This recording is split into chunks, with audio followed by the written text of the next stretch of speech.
Ladies and gentlemen, it is time that Strongman Personal Finance starts his own stock picking portfolio.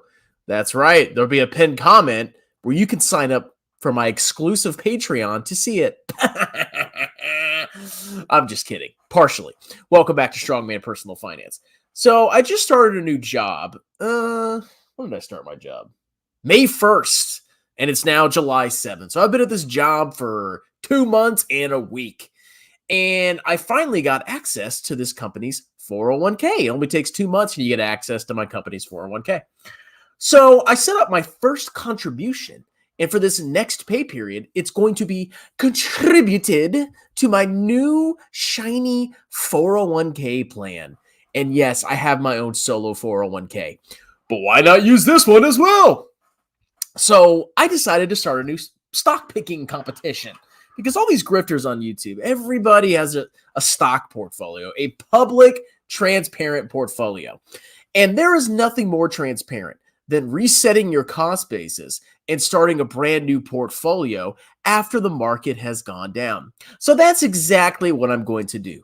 What I'm about to reveal to you is Strongman's new portfolio. I'm going to show you how I'm setting up my 401k and why I chose the things that I did. So without further ado, let's go ahead and pull up my amazing portfolio. That's currently worth $0.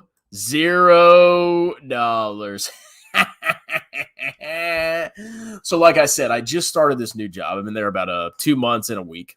Not a bad job, to be honest. A lot chiller than tax, I can tell you that. But I just got access to my 401k. So this pay period, when I get paid on the 17th, or sorry, that's not the 17th, when I get paid on the 15th, this zero is going to go to $933. Let me make sure I'm sharing my screen before I really get into this. Okay, I am sharing my screen. So this is the current value of my 401k plan. Now, I have previous 401ks. I have the military 401k. I have the federal government 401k. I have a solo 401k. I've got my Roth IRA in Fidelity. I've got crap scattered everywhere. But this is my brand new shiny 401k. And if you didn't know, you can't have multiple 401ks, okay? It's best to consolidate them. But I've been lazy so far.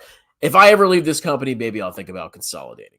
But as of right now, I have a brand new spanking 401k, $0. So basically, I have probably more net worth than the average person on YouTube.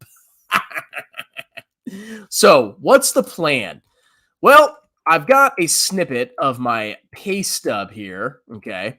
And I'm going to show you exactly what I'm doing. So it may be hard to see, but you can see I've highlighted 401k Roth percentage.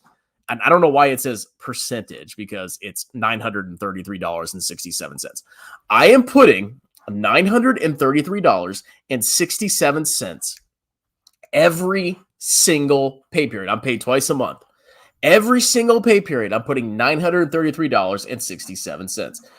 So if you pull up a calculator and you take that times 24 total pay periods, guess what? That's just under maxing the 401k. Now, maybe I can set it to be exactly $22,500. I believe that's the maxing amount for this year. But I've already contributed some to my actually, have I? I don't think I have. But whatever I don't max out here, I'm going to top up in my solo 401k plan. But the total contributions you can put in are $22,500 for 2023 to your 401k plan. And that does not include the match. That does not include the match. That is employee contributions. Now, there is a match at my company, but you don't get access to it for a year. But once you get access to it, it's fully vested. So I have to wait a year before I get a match, which is fine with me.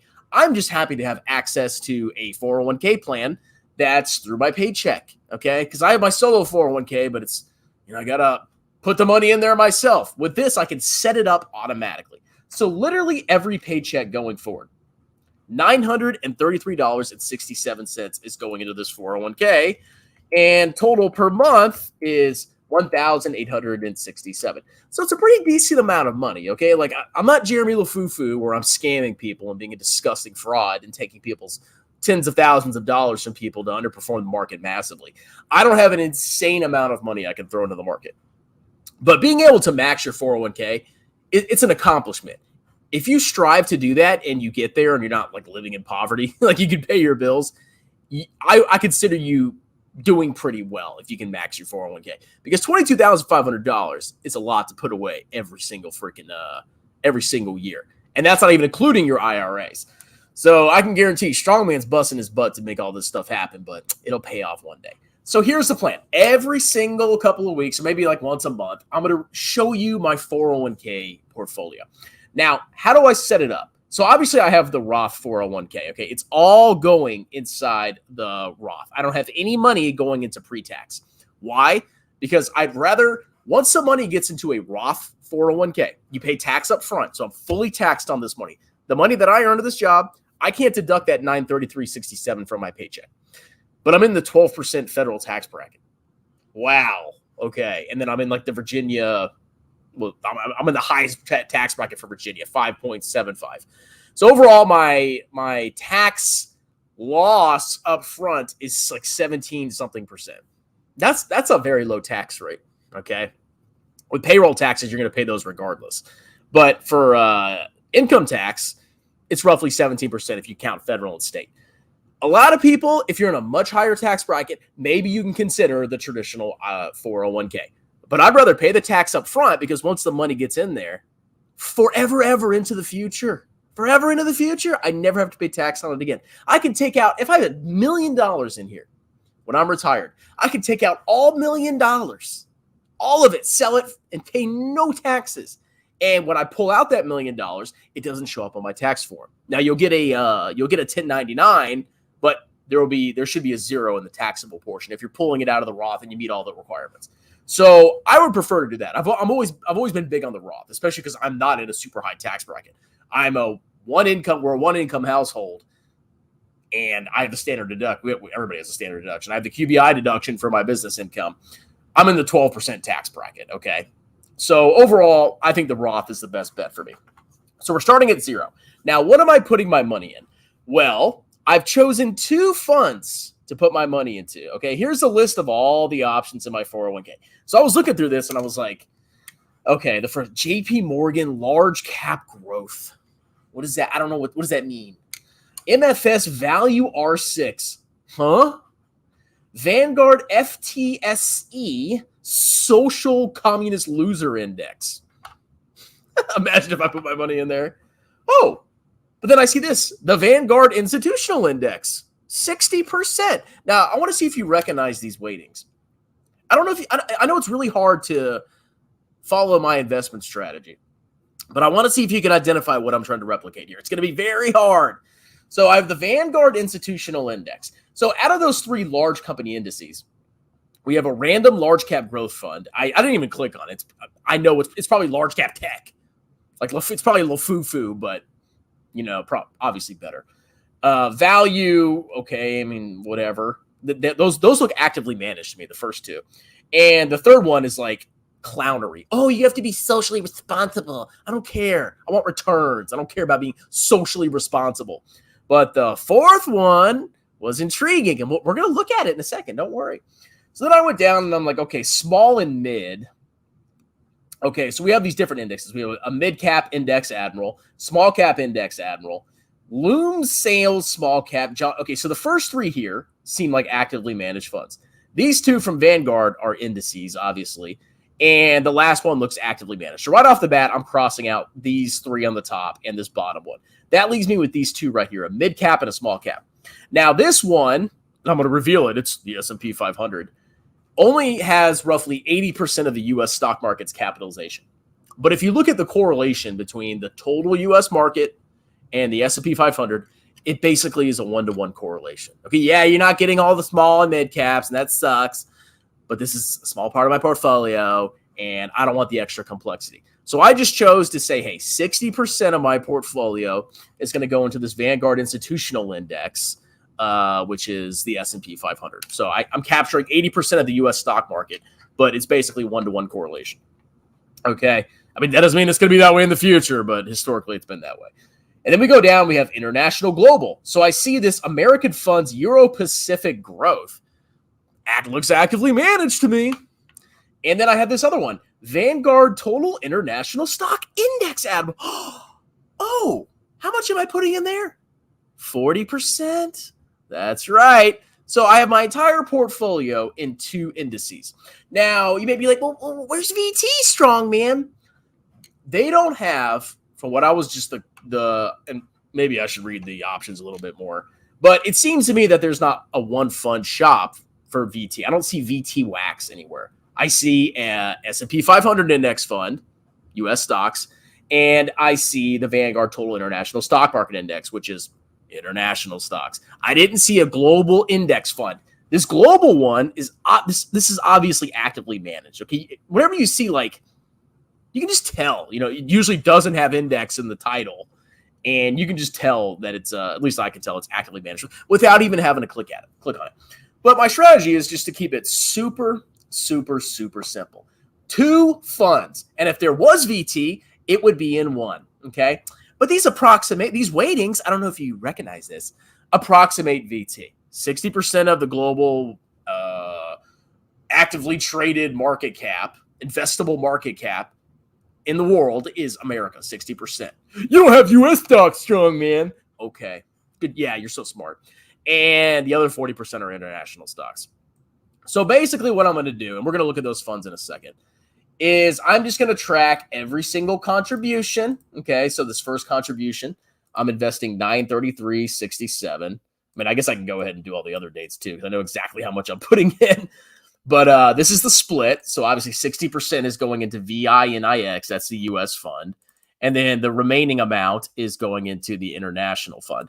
Now, once I get the number of shares and the price per share, I can start tracking total returns by share lot. And what I'm going to do is I'm going to delete the lots that look bad, and I'm going to keep the lots that look good so I can pretend that I'm a genius. But in reality, this is like to me, it's a kind of a fun way to like track my own total return. Okay. So that's it. Is this hard? But we're going to look at the indexes in a second. This is all you really have to do. But think about it. I'm putting in $933.67 every twice a month, every 2 weeks, basically, but it's not really every 2 weeks. It's not bi-weekly. Semi-monthly, I'm putting in $933.67, and I'm buying 2 index funds that I might rebalance quarterly, something like that, or maybe even annually. I'm not quite sure yet. But basically, I'm just going to check VT and say, what's roughly the allocation? Okay, I'm going to rebalance to that. But that's it. Is this hard? This is all you have to do. Avoid actively managed funds, max out your tax advantage accounts, and buy very simple low-cost index funds. So let's go check them out. Let's go look at these indices. Let's go check them out. So we got this first one here. The Vanguard Institutional Index Fund. Institutional, yes. We have to have institutional twice in our title. Yeah. So the NAV is 360. Oh, that's expensive. The NAV's high. It went down, so it's trash. Net expense ratio, 0.035%. That's basically free. Okay, I'm paying nothing for this. With a year-to-date return of 16.87, absolutely irrelevant, but whatever. So we could see that if I had bought this mutual fund, this index fund in 2013, I'd be up very massively. Okay. Now, let's compare it to the S&P 500. It seems to track the S&P 500 almost exactly. I wonder why. So, obviously, we have the expense ratios. We have the dividend yield, which is absolutely irrelevant. I'm just going to reinvest that. And it's not taxed inside the 401k, which is awesome. You don't pay taxes on dividends. Minimum investment, 5. This is obviously for a employer plan, because I don't have $5 million. I'm not a genius like Jeremy Lefebvre. Let's go down and look. So it's been in inception since 1990. It's got 506 holdings, S&P 500. It's provided by Vanguard. Leveraged, no, that's good. Inverse fund, no. And it's a large blend because it's the S&P 500. Portfolio turnover. That's a big one right there. Turnover is what percentage of the portfolio is basically changes hands every year. 3%. That's nothing. I mean, obviously, I'm not getting taxed anyway in my account. But 3% turnover, 3% of the portfolios changed over every year, that's nothing, okay? This is an index fund. ESG fund, no. Freaking hot trash. Don't ever buy an ESG fund unless you're what was that communist investor's name? Not a communist. She's some kind of liberal weirdo. Child-free girl. She's like, social investing. So stupid. Index fund, yes. So there, okay, look, low turnover, very low expense ratio, broadly diversified, covers the entire market. The investment seeks to track the performance of the S&P 500 index that measures the investment return of large capitalization stocks. So it doesn't have the 20% of the mid caps and small caps, but I like to keep my portfolio simple. So I'm just going to have 2 index funds in here. Okay. I'm too stupid to have 4 index funds. It's a large blend. Obviously it's the S&P 500. Morningstar ratings. This means nothing to me. Absolutely nothing. I don't give a crap what Morningstar rates this index fund. Management, it's an index fund. I don't care. And obviously we have the sectors. So it's not a tech fund. It's not a healthcare fund. It's got everything. Let's look at the top 10 holdings. Oh my God, Apple. This is like Joseph Carlson's portfolio. He's such a genius though. Microsoft, Amazon, Nvidia, Alphabet. I just have so many trash non-US stocks in my portfolio. Meta, Berkshire Hathaway, Tesla, etc., etc. So 30% of this fund is in 10 stocks. That's how market cap weightings work. Okay, efficient market hypothesis. Now we could actually view the whole portfolio here, but I mean it's the S&P 500. I mean you can. Oh, actually, wow! Look at that. It shows United. It shows America. America. Yeah. So 98.97% of this is in the United States of America, the best freedom in the world, man. So this is 60% of my portfolio, but I don't have U.S. stocks apparently, right? Okay. If you believe I don't have U.S. stocks and I'm betting against America, you're a clown. That's all I'm going to say. Now let's look at the other. This is 40%. So I have 60% here. Is everybody watching? 60% of my portfolio is in U.S. stocks. Do you understand? Okay, moving on. What? VT is an international fund. God, freaky people, man. Anyway, let's continue. The Vanguard Total International Stock Index Fund, Admiral Shares, VTIAX. Net expense ratio is more than 3 times higher than the S&P 500. Reallocate. Year-to-date return is lower. So I'm paying more, and my year-to-date return is lower. Why am I investing in this fund? I don't know. Okay. So this is okay. VTIAX, MSCI EAFE. This investment seeks to track the performance of a benchmark index to measure the investment return by companies located in developed and emerging markets, excluding the United States. See? It's an international fund, strongman. You don't have any U.S. stocks in your portfolio because I'm stupid. It is a float-adjusted market capitalization weighted index. So the larger the company, the more percentage of the portfolio. The smaller the company by market cap, the smaller the representation. It invests all its assets in common stock. So we see you have the expense ratio. It's got a higher distribution yield, okay? So you can't just look at the line. You can't just look at the line on the chart and think that's the total return. You have to incorporate the dividend and assume it's reinvested. You don't necessarily want or chase dividends. You don't want to chase dividends, but the dividend is part of the total return. And you can see the yield of the international stocks, 2.91% versus the S&P 500, which was... Crap, I lost it. Let's go to the summary. What was the yield? This is how Sven Carlin picks stocks.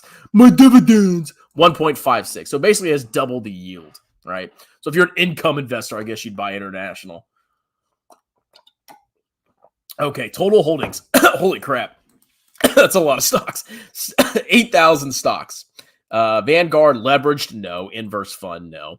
A lot of assets. Portfolio turnover, 5%. ESG, no. Index fund, yes. And it's a large blend. Why are these stocks always large? Why are these mutual funds always large blend? Because large companies make up the biggest weightings in a market capitalization weighted index. So this is also a large blend. But it's got 8,000 freaking stocks, okay? Let's see. Okay. Lucky Pierre manages the fund. So you can see the difference between the United States and international. The largest holding as a percentage sector is financials, 19.25%. For the United States, it's tech. So the United States is more techy, okay? So you can see like tech has done very well, and that's helped boost U.S. returns. But then we got tech, industrials, IT is only 12%, blah, blah, blah. But it's pretty heavily diversified. Let's look at the top 10 holdings. Taiwan Semiconductor. Look at these no-name companies. Nestle, never heard of them. ASML, never heard of them. Samsung, what is that? Novo Nordisk, what's that? Tencent, never heard of that. Roche, LVM, what is it? Louis Vuitton, Astra. I've never heard of any of these companies. And you can see compared to the United States, the U.S., the top 10 stocks comprise 30% of the index. Here, the top 10 holdings are only 9.55%. So the United States is very top heavy. There's a few great companies that have helped propel U.S. stock returns, which is why people like large cap tech, because it went up a lot. But there's 8,000 stocks, and the top 10 are only 9.55%. Morningstar rating, like once again, completely irrelevant. It doesn't matter. Does the fund fit your objectives? Is it an index? Is it low fee, low turnover? And does it fit your objectives? That's all that matters. I don't give a crap what Morningstar. You could find a 5-star fund that's international. Doesn't mean it's a great fund. Okay, you could be paying exorbitant fees or whatever. I don't care what Morningstar says. Maybe I'm just stupid. Okay, so this is 40% of my portfolio. Let's do the. I think this gave us the breakdown. What if it gives us the breakdown by country? Let's see. Oh, okay. I thought I didn't have anything in Latin America. So it's got 7.8% in North America. Is that overlap? Or is it Canada? Canada. So it's 7.8% North American, probably Canadian. Latin America, 2.5%. Wow. Africa, 0.8%. I heard they had a really great population pyramid, though. You should probably consider investing. Asia, 43%. And Europe, 40%. You know, it shows Russia there. I'm not sure what percentage of this is actually Russia. But you can see when you invest in international stocks, it's Europe and Asia, basically, is what you're getting. People think you're getting like this huge allocation to Latin America and Africa. You're not. Okay, the stocks in those countries, they don't have a lot of market capitalization, or in those continents, they don't have a lot of market capitalization. So basically, you're getting Europe and Asia. Asia is probably mostly Japan and Korea, and obviously China. China's a small percentage, though. So let's see if we can find countries. Okay, here we go. Here we go. Blah, blah, blah. Japan, 15.79%. Well, they've got low birth rates, so obviously there's no way their stocks could be undervalued, right? Because it's only birth rates. United Kingdom, terrible country. China, 7.72%. Okay, so if this is 40% of your portfolio, if you're so scared of China, right? Because, China bad, whatever, then the real weighting is it's 3% of my portfolio. China is 3% of my portfolio. That's it. Okay. Oh my God. It's basically the same weighting as Canada. Do you see like why I'm like a Baba gambler? I mean, look at this. So China's it's the second largest economy in the world, an emerging superpower, and its stock market has the same capital market cap as Canada. But of course, there's reasons for that. But still, that's why I like to gamble on China. But if you have a market cap weight portfolio, it's basically 3%. So when people, oh my God, VC is like, it's all China, bro. It's going to go to zero. It's like 3%. Okay. India, even smaller than China. Deutschlandistan, 5%. So you can see all the countries, right? So that's all the countries.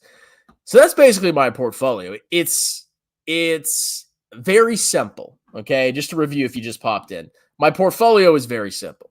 It's 60% S&P 500 and 40% Vanguard Total International. And I'm investing $22,500 a year. And when I get my delicious match, it's going to be even more. So that's the plan. I'm going to be tracking this, and we're going to see how my portfolio does versus Jeremy Lefebvre. I'm sure Jeremy's going to crush me. Okay, he's just a better investor. obviously. And he just knows how to build wealth by being a massive grifting scumbag. So we'll see how this goes. All right, let me save this. And I'm going to go ahead and do comments. All right. Man, it's investing so hard. Oh my God. I don't know what to do. Whose Patreon should I sign up for? Yeah, it's so freaking hard. That's literally all you have to do. Is that hard?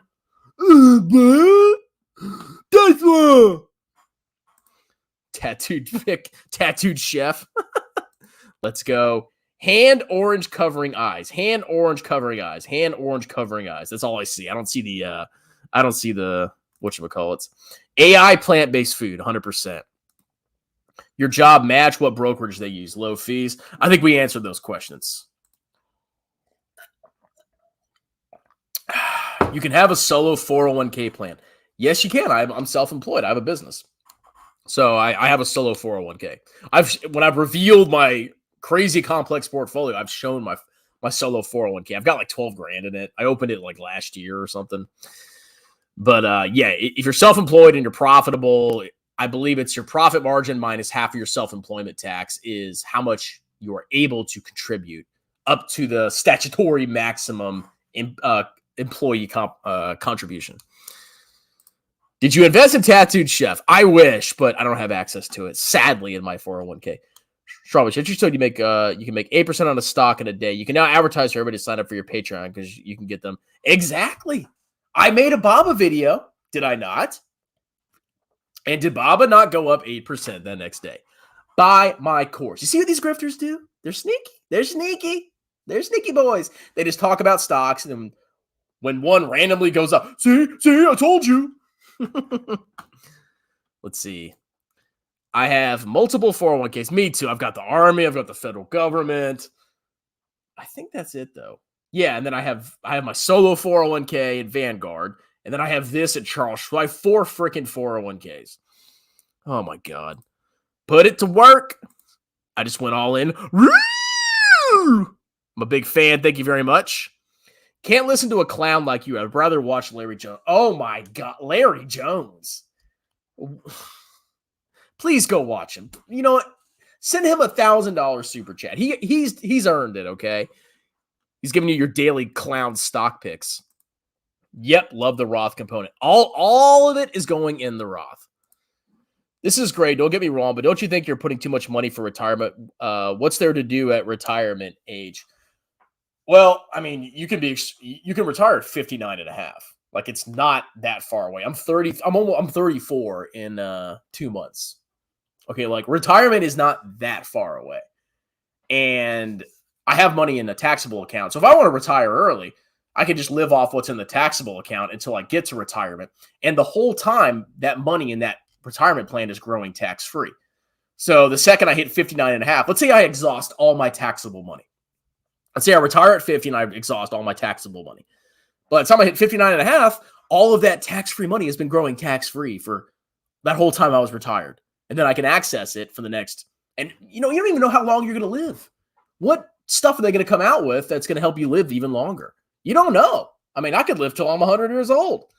But I'm of the philosophy that save as much as you can for retirement without living a miserable life. Like, obviously, like, still have fun. Like, you still want to go on vacations if you can. You still want to, go out to eat, go to the bar. Like, I go to the bar all the time. I go out to eat. I try to have fun. But you should try to save as much as you can. And my goal is max my tax advantage accounts. And if I can do that, I'm pretty happy, And I'm just, like, addicted to saving. That's just what I do. That's what I've always done. It gives me joy to see my account balance going up. It's like every paycheck. It's like, I'm putting $933 more, $933 more, and it's like stacks up, and you see the balance going up. It's fun. It's a game, Let's see. I will be doing the same in the next life. 72% is a great marginal tax rate. And that's including state. Federal, I'm in the 12%. I'm married, one income, standard deduction. So I get the married standard deduction, but we only have one earner in the household. So it's like the marriage benefit, basically. But of course, it's always better to have 2 income earners. But I don't pay a lot of federal tax, and I have 2 kids, so I have a $4,000 federal child tax credit. Like I don't pay that much federal tax. Unfortunately, I can't do the Roth pre-tax since my income is above the limit, but I can do $6K post-tax. Yeah, you just do a roll, or you do a whatchamacallit. Why am I drawing a blank on this?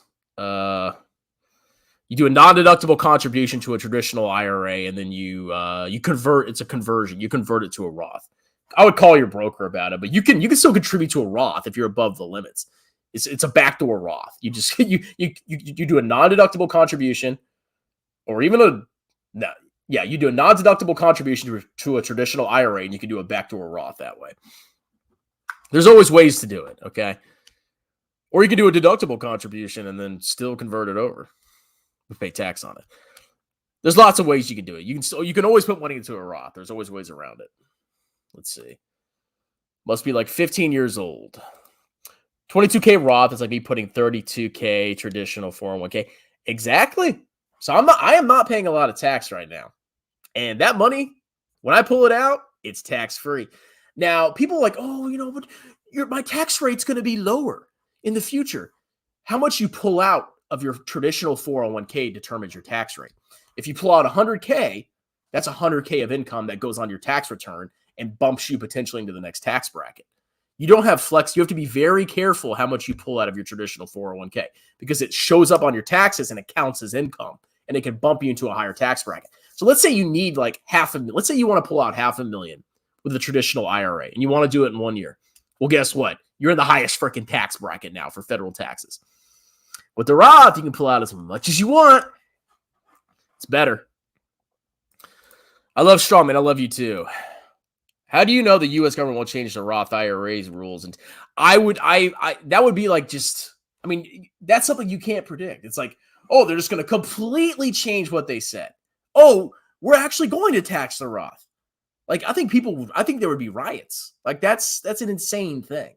Is anything possible? Yes. But at a certain point, it's like, come on. Do you really think they're going to do that? That is an extreme measure. Just completely lying like that. So, I don't know. I'll take the risk. Will you be covering big? Now we can probably see a short squeeze of good news. Yeah, you pay me $50 and I'll look over it. They can't tax it. They can only discontinue it. Going to fee you to death. Yeah. Those fees, man. I find it highly unlikely that 12% will go to 20% or higher down the road. If anything, it will go to 15% or something.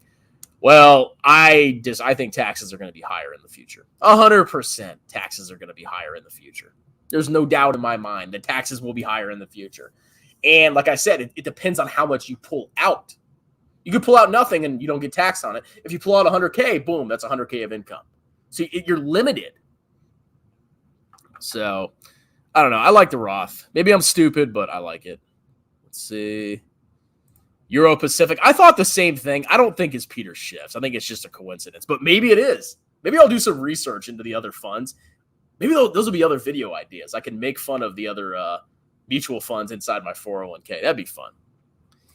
But that's boring. I want to be entertained. I want to hear you go and do big cigar. Let's see. Palantir to the moon. Tax loss harvesting. You don't do that in a tax advantage account. Baba went to the moon today. You can retire now. Yep, I'm retired, boys. The dude is still sucking off. Why not? What is your portfolio hedge against a financial crisis or asset seizure by the U.S. government?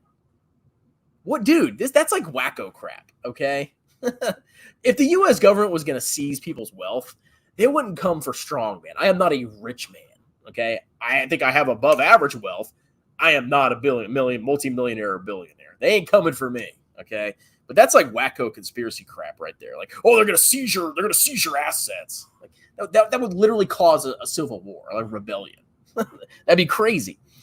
A financial crisis is we always have financial crises, and usually we come out of it. We always come out of it better. In 20 or 30 years, a married filing for 12% will be 100. I don't think I'll ever need that much in retirement. If I do, that's what my Roth is for. I don't even try to guess the future. I like knowing the money's in there, and I never got to pay tax on it again. I have 10% of my 401k in international. I know there are a bunch of arguments but it always underperformed, fund by a significant margin. I mean, it's your personal choice. It's your personal choice. Me, when I was trying to I'm going to make another video about this at some point, but I was trying to factor tilt my portfolio, and I kept second guessing myself and, oh, should I change this allocation to this? And I kept constantly trying to rethink my allocation, and I kept wanting to tinker with my allocations, and it bothered me. And eventually I was like, okay, I see the wisdom of a total world market cap weighted portfolio, because you literally can't tinker with it. So you might like 10% today. Tomorrow you might want 20%, or you might want 5%. And there you are, just moving in and out of stocks. And to me, it's just a pain in the butt. Will you buy REITs for passive? No, I have REITs in my index funds. Time to buy REITs when the yield curve starts to U-invert. This commie's betting against America. I have a small allocation to Alibaba. 60% of my portfolio is United States, and the remaining percentage is international. And people are telling me I'm betting against the United States. Am I short the S&P? Do I put options against the S&P 500? You're poor and get welfare tax money through a socialist military pension. That's right. See, I love socialism when it benefits me. Commie man betting against America. That's true. I'm late, but here the max tax is 6,500 TFSA income tax. That sucks, man. Yeah, in America, you got the 401k, which is 22,500. You've got the Roth IRA, which is 6,500. Oh, and there's catch-up contributions once you hit 50 for both of those. You have HSAs. That's for health. That's a health savings account. I don't personally have that, but you can use it if you have a high deductible health plan. What else is there? Those are the big ones. Okay, you could put a lot of money away in the United States. Keep fighting the good fight. I've seen God, and her name is VT. Oh, Lord. Oh, VT, you're my Lord and Savior. You never heard of Nestle? It's a joke. My new stock portfolio, 100% Tesla. Alibaba, see? Guys, you think I'm stupid? Buy my course. What do you think about investing in traditional 401k, then moving to a low-tax state? But that doesn't get around federal taxes. The federal taxes are where you're going to get you're going to get reamed in retirement. It's the feds. Most state tax rates aren't that bad. It's the federals that'll get you, the Feddy boys. Why don't you have any crypto trash, gold, shiny rock, silver, shiny rock in your portfolio? You're really missing out on a huge growth. That's right. I'm just stupid. That's why. Hey, Strongman, do you know Investors Business Daily? If not, you should check it out. Easy to find solid growth stocks that are actually profitable. Just keep it. I mean, personally, I like to just do my own research. I'll just go look at stocks, for fun. But I don't want to pay for anything. Have a good weekend, you too. This is very risky. Better put 0.5% of the top 200 countries risk man person. Lefebvre shows his 10x at Tesla and says next 10x. Lefebvre. He's a funny guy. Can you make more Vanguard-based video? I mean, it's hard to because it's VT is the way to go. I don't know what else to talk about. Random Vanguard indexes that are just subsets of VT. I get the feeling Strongman's Patreon does something 90% VT and Baba. No, you got to sign up to find out. Strongman could retire. I'm never going to get rich off of Alibaba. I can tell you that. It's a small part of my portfolio. Let's see. Going to the bar. I don't go all the time. Maybe once a week or once every 2 weeks. Let's see. All right. Let me wrap this up, boys. Strongman is the most ruthless investor to ever grace the YouTube finance community. Facts. That's right. Let's see. Why not be like Lefebvre and put your money in SDAO? I wish they had triple leveraged ETFs in my 401k plan. Then brag that you are a genius because if the market goes down, you will lose. If the market goes up, you will also lose. Lose, lose equals win, win. Jeremy can't lose. He always wins. He's a clown. He's a scammer. If people have a right in the future over their Roth IRA being taxed, someone better be getting defibrillators. Bro, I'm telling you, a lot of people, the government doesn't mess with old people. Why? Because they're a big demographic and they vote. And you're going to be screwing old people by taxing their Roths. They're going to be like, what did you're taxing my Roth? I thought I wasn't taxed there, sir. I'm going to go vote Republican now. They're not going to do that.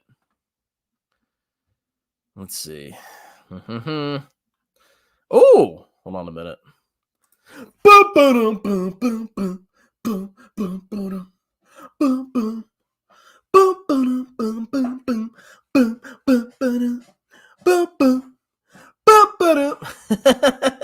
Thank you, sir. The power of compound interest. Yeah, I'll make a video about that. Why not? Go back to the basics. Oh, it's Crane Man. What's up? Was just watching the beginning. Did you not get 26 paychecks a year? So this job, they pay it's 24 paychecks. It's twice a month. It is not bi-weekly. 933 a paycheck will put you well over the limit. No. Yeah, no, it's twice a month. At least I think so. It is. Most jobs I've had have been bi-weekly. When I was in the military, it was twice a month. The last couple of jobs I had were bi-weekly. This one is going back to twice a month. So it's just under the limit. And even if I was over the limit, like honestly, I could put in more because the 401k starts July 15th. So I'm only going to put probably how many paychecks? So I have like 6 paychecks left. Or sorry, 12 paychecks. So 933 times 12. So I'm putting in $11,196 in 2023. So the difference, the other 11,000 something, is going to have to go into my solo 401k because I'm not contributing enough to max it out because I started halfway through the year. So, but no, even if I started from January, I wouldn't go over the limit. And I'm pretty sure that most plans cut you off when you hit the limit. All right. You think backdoor Roths? Maybe, but it also gives the government money. So they might change some stuff, but when you convert, like if you have a traditional IRA, you convert it, you have to pay tax. So the government gets money. So it really depends. I could see them tinkering with it, but maybe not doing away with it altogether. All right. Well, I think that's it. Have a wonderful night. Cheers.